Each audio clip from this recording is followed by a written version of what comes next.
Okay, he's an ex-Grammar man as well. Okay, and he just come to give us some words of encouragement, and also you know, Jamie's had a different sort of pathline towards sorry, from the other guys who were yesterday, who came yesterday, Ben and Jerome.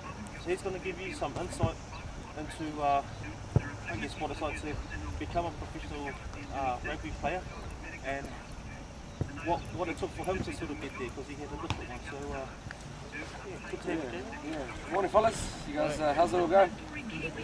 I'll give it a little bit about myself. Been playing. My name's Jamie. I'm 23. Just turned 23. Been playing rugby since I was 5, which most of you fellas probably been doing. Went to play for Ponsonby all the way up to high school, where played senior rugby at 16. Played about 7 games with the Ponsonby side. They won it that championship year. Then played First 15 for 2 years. Won 2002, which was a pretty big highlight, being Charleston in the semi-final. Pretty good. Then after that, coming out of school, I was picked into the elite kind of players from school grade to make the academy side, which is run at Auckland Rugby Union. Developed a rare injury, which osteitis pubis, which is an injury that comes with injuries through the groin and the hip area, which took me out for a whole year. And trying to work my way through that willingly and being patient, and actually came out at the end as a better player, and finally made the NPC side after making a whole lot of teams and so forth. Ended up making the NPC side in about 2004. I've been in there 3 years now, and on the fringe, Blues player for Wire Training Group for 2 years. This is my second year, and also New Zealand Barbarians and New Zealand Universities, which are a couple of representative sides from New Zealand. Not lucky enough to have a black jersey yet, but hopefully, like the rest of you guys, working your way through it. Basically, like Maddie said, here just to maybe talk a little bit about other roads to being, coming to success in rugby or in sports or whatever you guys are hoping to achieve. Just the big word that you probably heard yesterday, but rugby can come in many different forms, and you have the players that naturally are born to fast, strong, and just mentally skilled with the game. But there's also those are normally the young developers. The late developers are players that want to be there, work hard, and like myself, and not overly the biggest or the strongest or the fastest, but the ones that really work hard and get themselves physically and mentally prepared to actually make those steps up. And one thing that I've learned from a lot of my journeys is that it can take forever, but then sometimes it can be there before you know it. I'll take players like Ali Williams, for example. I remember about 2001, I was playing a game of rugby, under 19s final, semi-final against Teachers Eastern, and we had this player come in. He'd only been playing rugby for 2 years, and his name was Ali Williams, and didn't think anything of him at the time. And I come in, played well, wouldn't say anything amazing. Anyway, the next 2 years, with a couple of injuries and a couple of players retiring, he's in the Auckland Blues before you know it. And I was sitting there saying, I'm sure a year and a half ago I was playing the same team as that guy. So things can can take forever, like Norm Maxwell, Hewitt, who never really get their chance. But the way the game's going nowadays, your chance can come in the blink of an eye. It's about taking the opportunity and being ready for that, and that's why you guys are here today, is to go through those kind of steps. And it seems that dedicating your holidays, not many people will be doing this, and it's all about hitting the road running when the season starts up. So I just want to ask any questions about anything that you guys, like injuries. Like I heard a few players missed out on certain weighted teams and so forth, and probably a little bit down about that. But you guys have any questions for a player that's also trying to make it on the fringe, there but not thereabouts?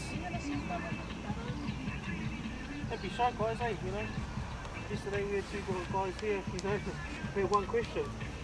Who's the hardest to tackle? That's not a good question. No question is a stupid question. Ask what you want to know now because that's what they're here for. So we've called them in to help you guys out. So, yeah, don't be shy.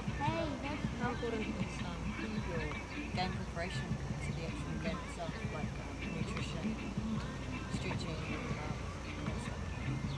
stuff? Well, that's a funny thing that we've just been talking about with the Blues lately. We had a little chat with the coaches and we tried to suss out how important physical preparation and mental preparation is to a game. Most people, what do you guys think? How much of the game is physical and how much of the game is mental? You reckon? More mental percentages? I guess like not much of the game is actually physical. Like you could be, say if you're on the backs, you could be weighing like a few minutes before like you hit the ruck or make a tackle. So what percentage do you think would be mental weighing it up? 80-20.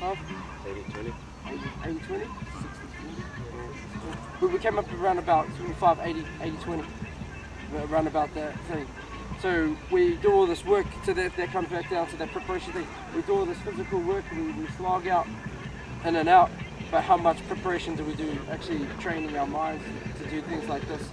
And that's actually something that's really come out, we've really worked on this year. So go back to your question, preparation and the mental and the physical part is everything. Being out on the field and confident to do things is preparation. So as you get to the higher grades, eating it becomes everything, resting becomes everything, but not just plowing into the hard work, road running and things. You're gonna need to make sure that upstairs is switched on to what you're trying to achieve, and what the team's trying to achieve, because that's important. So preparation is the key after all the work is done. Like the 2 days before the game is optimal time to get ready for a game. Any questions? Are there any questions about like the upper levels or anything like that? What skills, trainings? Do you make any teams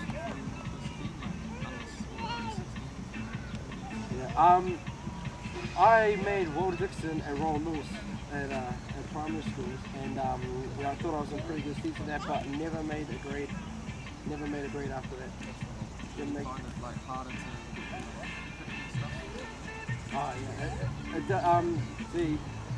Actually, all those grades in the middle between that and the 21s, 19s, they're like gap fillers. I've known a lot of players to go through there, and they're nowhere now. You know what I mean? Those grades, it's how you use those grades to keep progressing on. So a lot of those people who get stuck in those grades believe that they're just going to carry on and make it. And the transition, and I think the most important transition between school and what you do after school or what you stick to. And if you come out of school thinking that it's just going to happen for you, it doesn't. You know what I mean? Like I said, I'm a late developer, a person that really worked on it, and from school put into an academy side. The work from there I did has got me to where I am. So it's never too late, that's for sure. But if you can get into those sides, it does help. If you want to get it does help to get a black jersey under 19s, secondary schools. It gets you up in the limelight, and they'll see you, and it helps with backing up with your profile. Coaches do look at profiles a lot. You know what I mean? And if the person's in the New Zealand side or so forth, or the red side, they'll say he's been proven, by other coaches that he's, that he has what he's taken. So they won't look at you as hard as but if you haven't been there, you need to really watch it and pay more attention to it. So, yeah, it doesn't matter between those grades. Those grades are fantastic, but the big step is when you're at school, you need to make a stand, and when you get out of school, you got to really look what you're looking for and really go for it. If you don't, then you'll just end up fade away. You'll get to a job, and then you get stuck in that job.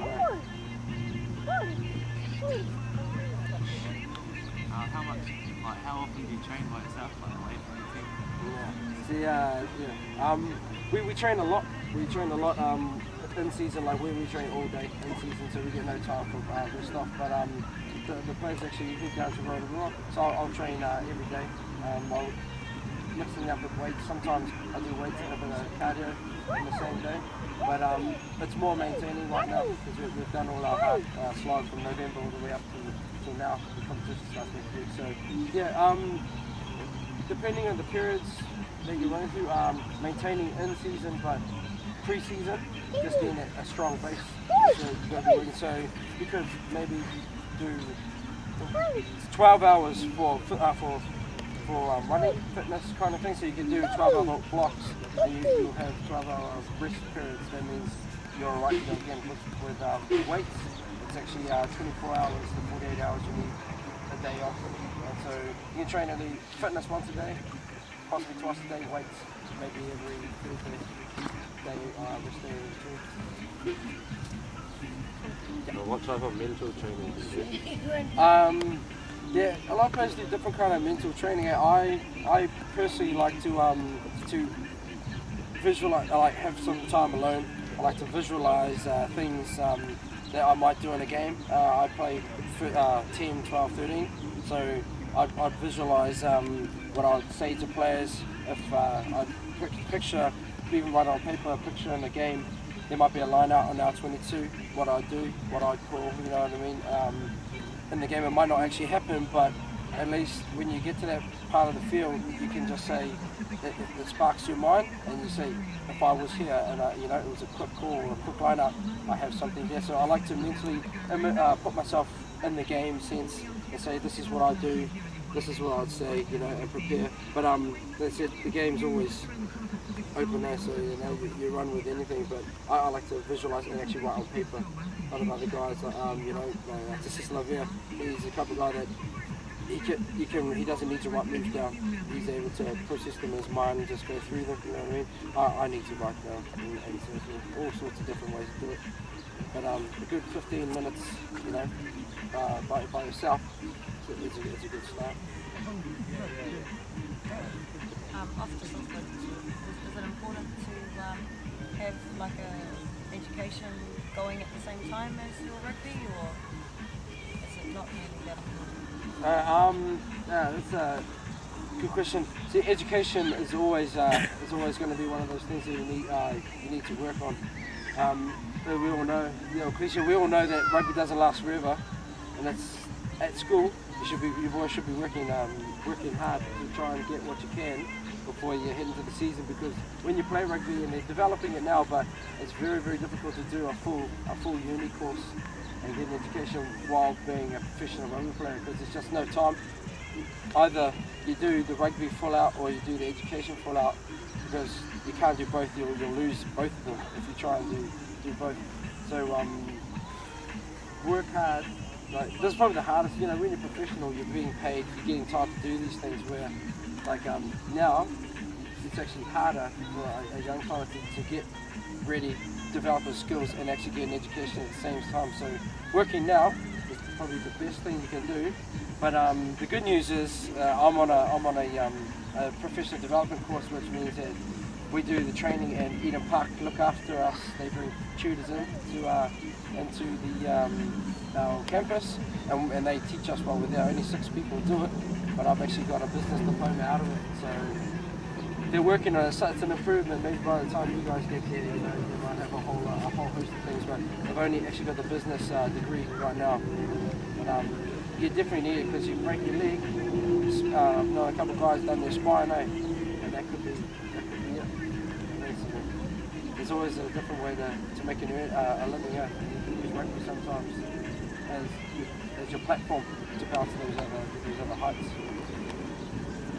Is there anything else? Anything about, you know, players or anything, you know, you guys want to ask you about? I think it's fun. Tony Woodcock.